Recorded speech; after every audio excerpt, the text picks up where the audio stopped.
Hey guys, welcome back to my channel. Let's talk about some books, okay? As per usual, I read from the 26th to the 26th. So these books cover what I've read from February 26th to March 26th. Now, there's only 3, and a lot of that had to do with the quarantine. I haven't been as work as much as I have. I think I've had almost 2 full weeks off. So there hasn't really been a lot of reading. There hasn't really been a lot of much going on, okay? So, but I have 3 books for you, and they're 3 really good books. 2 I like a little bit more than I like 1, but that's okay. I liked all 3 enough to finish. This was kind of a heavy reading month. These books, kind of like last month, took a little bit more concentration than the first set of books I read. Not quite sure what I'm gonna read in the coming month because of the quarantine. It's going to be harder for me to concentrate. So maybe next month might just be, manga and fan fiction recs. We'll see. Don't worry, I won't actually do fan fiction recs. That would be a little much. But we'll see, okay? So out of the 3 books, let's talk about the one that was, for me, just all right. Which I feel kind of bad that it was just all right for me, okay? So this one is book 2 of the Mystery House series, and it's Tulsa, okay?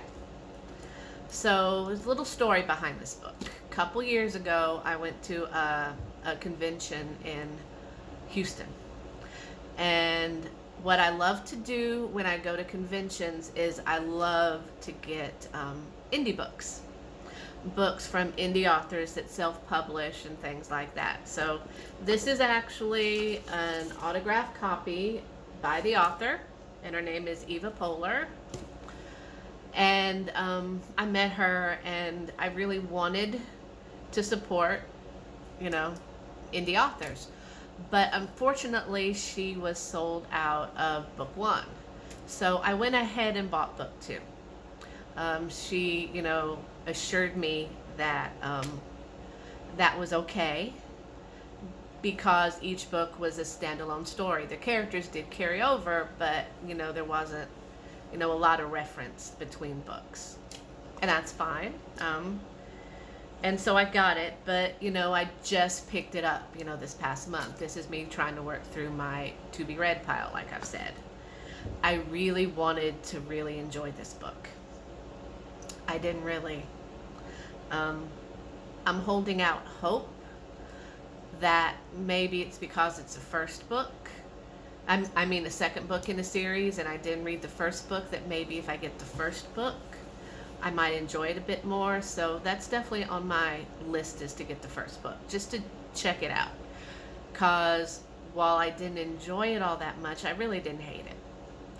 So if we were doing 5 stars, I'd probably give it a 3-star on Goodreads, which a lot of people find is a bad review, but I don't think a 3-star review is a bad review. It's just, it's not my favorite book, so, But, alright, so what the plot is, if you see from the cover, which I love this cover, you have 3 ladies. Now, what these 3 ladies are, they're old friends, alright? And they're middle-aged, which is another reason why I really wanted to like the book, because I are middle-aged. As much as I hate to admit it, I am. And what they do is they flip houses. That's their hobby, that's their thing. They get together and drop $500,000 and flip a house, which I can't even fathom, but hey, fiction world, whatever. But, and what happened is they, in the last book, from my understanding, is that house ended up being haunted. And through their research and through some latent psychic gifts, they were able to help the ghost, help the owners, and still flip the house and make money. So it was like a win-win situation for everybody. So they want to do that again. And they end up going to Tulsa for one of the ladies' child's wedding. And while they're there, they take a ghost walking tour. And, you know, they pass a building that gives them off bad vibes. And it turns out at one time it was like a speakeasy, a rec center, that kind of thing.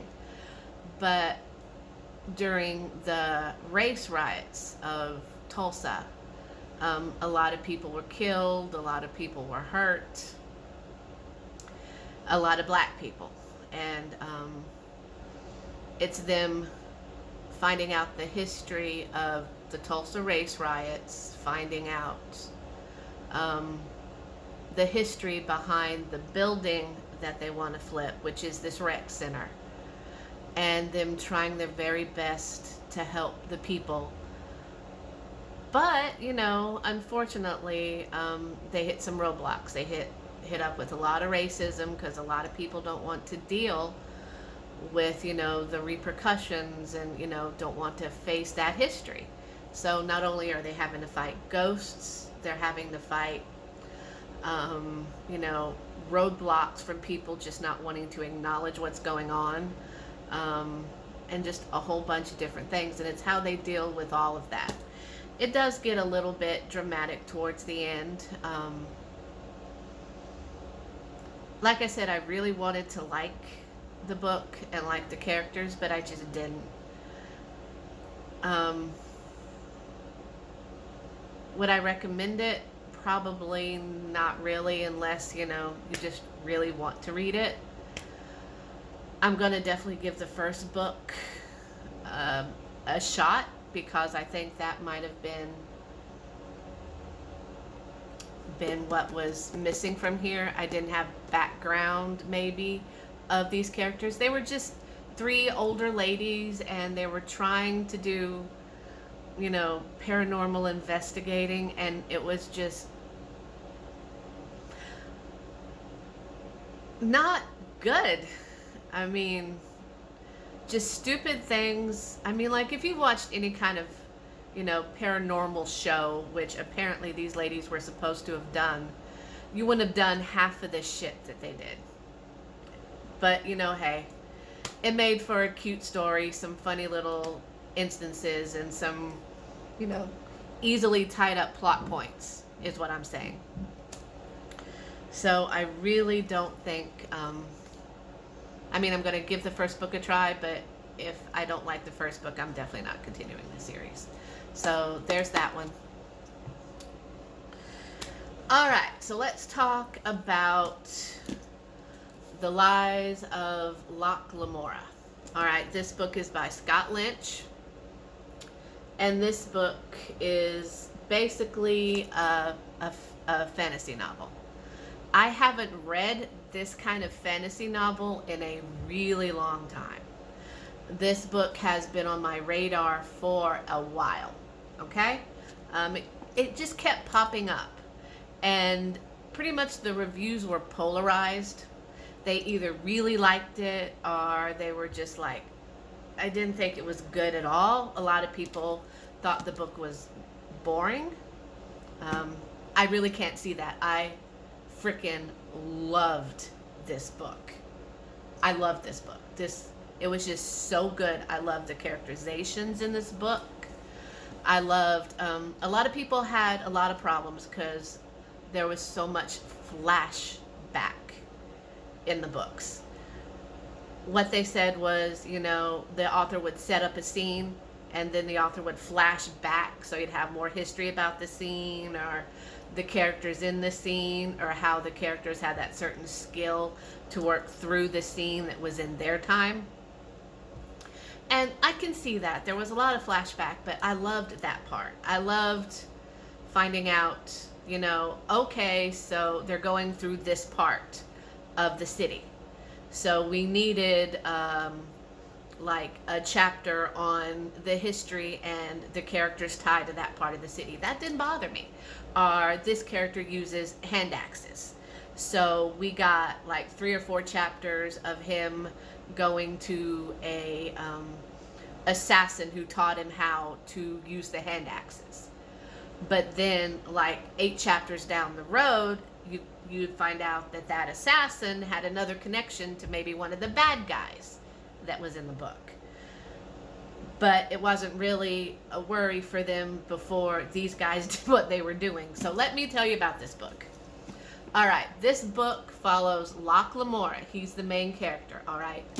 He's basically a artful dodger and Count of Monte Cristo and the Dread Pirate Roberts all rolled into one. And he's also about 14. I know. You just have to read the book. It starts off when he's probably about like 5 or 6. And it just, I figure he's maybe about 14, 15, 16 here. I mean, he's not that old. And what he is he's part of a thieves guild called the Gentleman Bastards. And this is the Gentleman Bastard series. And it's basically how this story takes place in this fictitious fantasy world that's a lot like Vienna or Venice, you know, with the canals and everything. It's got a very Italian feel. It's got a very mafia, mob boss kind of feel, which I think is awesome. And for a while there, I thought I might need to get a notebook or something, because there's God's names, seasons, just all these different world building details that I thought I was going to have problems keeping up with. Turns out I didn't. Once I got into the book, which took me maybe 3 pages, really, this book I thoroughly enjoyed. I was able to keep up with everything. Once I really connected with Locke, which is really weird to say, it was easy to follow. And I'm looking forward to reading the next 2 books in the Gentleman Bastard series. Basically what happens is you learn about Locke, you learn about his start in the Gentleman Bastards, and then how while he's in the Thieves Guild and he does do the pickpocketing and all that other stuff, him and his group were taught to set up for the long cons, the years in the making type of cons, and how through that, how complicated those have to be, how much detail has to go into those. And unfortunately, you know, just because you have that all thought out and have all this detail set in doesn't necessarily mean that things are going to go the way you planned for them. And that happens in this book. I spent a lot of this book yelling and screaming like somebody does when they're watching football. Just going, no, no, no, what are you doing? Stop. But I just always ended up rooting for Locke and his band of gentleman bastards. And it was really good, and I really enjoyed it. And if you like fantasy,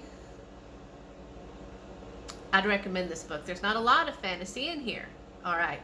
This is basically, I guess, you're reading about the little pickpocketing teams in, like I said, Oliver Twist, which is my time period, man. I just can't get away from it.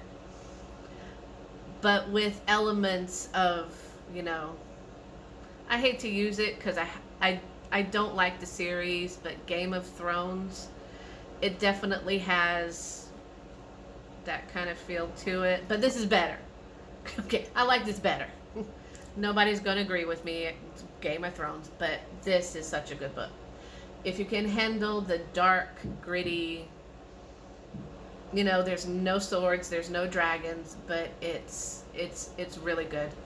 And I really enjoyed the characters, and you hurt for them, you cheered at their victories, and you yelled and screamed and groaned when they failed. And it's really good.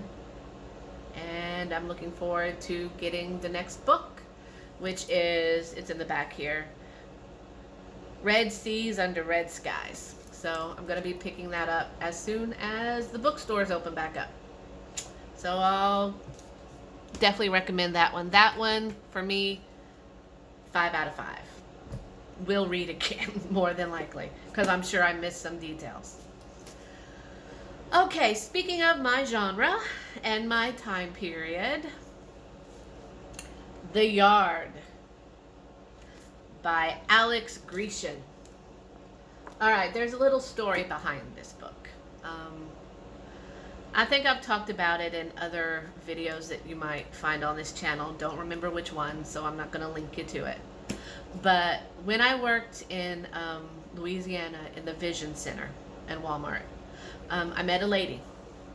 She was reading, and she was reading this book. And I was asked her about it because books and genre and time period and everything. And we just got to talking while I was, fitting her for her glasses and all that stuff. And we just talked for an hour, and she said, well, when I finish the series, I'll bring it to you. And I was like, okay, sure. She's not going to do that. I mean, complete stranger. Why would she do that? She did that. She brought me the whole series for this book and the whole series for another set of books. That's basically the same time period, because we both liked Jack the Ripper, Sherlock Holmes, 18th century Gaslight London. We just had a lot in common and just connected over those books. So I got them probably a couple months before we moved to Michigan. And this month was, I guess, just the month for me to pick them up and start reading them. So basically, this is such a good book. I know I've said it about, but it is. It's really a good book. I'm going to tell you if I don't like a book. But this is a good book. This book deals with the murder squad, which was the squad that was formed to track down Jack the Ripper. Now, they failed. They didn't get Jack the Ripper. So there's like a shadow over the murder squad in Scotland Yard. They don't really, they don't have the support and the goodwill that someone that would have had if they would have managed to catch Jack the Ripper. And at this time, people didn't really believe in serial killers. That just didn't happen. Okay? But unfortunately, they find the dead body of a inspector stuffed in a suitcase on the platform of the train. And so they have to track down who did this, who killed this man. And they use a brand new inspector that's just come up from the countryside to London to do that. And it's just really good. And this inspector that's come up, he was just a sergeant. He was just a constable in this tiny village. But he was brought to London because the leader of the murder squad recognized his talents, his abilities to pick out details. And through that, he gets help from a constable. They call him, God, what did they call him? Because I read this book first. This is the first book I read this month. Blue bonnets or something like that. Basically the cops with the really high hats, bobbies or whatever, but they didn't call them bobbies. And the characterization is just really good in here. The inspector is trying to prove himself, trying to show that he is actually capable, and he's just recently married too, so he's having to deal with his wife trying to figure out how to run a household, because in his eyes she married down, because she's not quite a lady, because I don't think she would have been allowed to marry him, but she's rich and she's never run a household before. And the constable that's helping him lives with his roommate, and they're just, trying hopefully one day to make inspector, but he has his own issues to deal with when he discovers the body of a young boy shoved up a chimney sweep, basically, kind of thing. And he's trying to find out who just left that boy there to die, because he has some issues, because he was brought up in the mines. When he was like 5 to 7, he was having to go down into the mines, and work 12 hours a day. And then you have his roommate, who I really didn't care for, but who, spoiler alert, skip ahead a few minutes, who ends up dying. But he dies in such a way that it actually breaks your heart. Cause yeah, he's, self-centered and, kind of a dandy, but when he dies at the end, his last thought is like, I hope that the person witnessing my murder is not going to be traumatized by it. It's just one of those last things that it just sat with me, like, oh my God, I thought this guy was a total dipshit. But his last thoughts are so good, because he was actually trying to help this person, and it didn't work out. And okay, into spoilers, because that part really just sat with me for a while, and I actually had to put the book down and think about it. And then you have another series of killings that are going on, and then you have the medical examiner who's just now figuring out how to be a medical examiner. That, everybody's like, why are you here at the scene? And he's like, because you need me. But none of the cops understand why they need him. But it turns out they really do. And everything is just built so well. And it's all interconnected, which I love. Happened with the Bone Garden last time, which everything was connected in here. This one here is like, I love the parts where you get the clues, where you see the clues that could help them finish this book faster, finish their case faster. But because they don't know it's a clue, they miss it. So you're like, no, that part right there, the part that you just glossed over, you need to pay more attention to it. But they can't, because they don't know that's an important part. But it's all woven back around to where it doesn't feel forced. There's no Ouija board calling the ghosts and making everything connect. It's police work. It's the characters being smart. It's them working everything out themselves. And I'm really looking forward to enjoying and reading the next book in this series, which is called The Black Country. Takes place in the mines, where this one constable comes in. So I think that's going to be really good, and I'm really looking forward to the characterization that I know that's going to lend to these characters. I'm really excited I get to follow them for a couple more books. So yeah, that's it. Just those 3 books. Pretty long video though, a lot longer than the last one, and I'm sorry about that, guys. Probably I'm talking a bit more because I haven't been around people in a while. I don't know about reading next month. I haven't really been able to pick anything up and like really concentrate on it. So we'll see what happens, okay? I will consider that month a win if I even get 1 book in, okay? So I'll talk to you later, guys. Bye.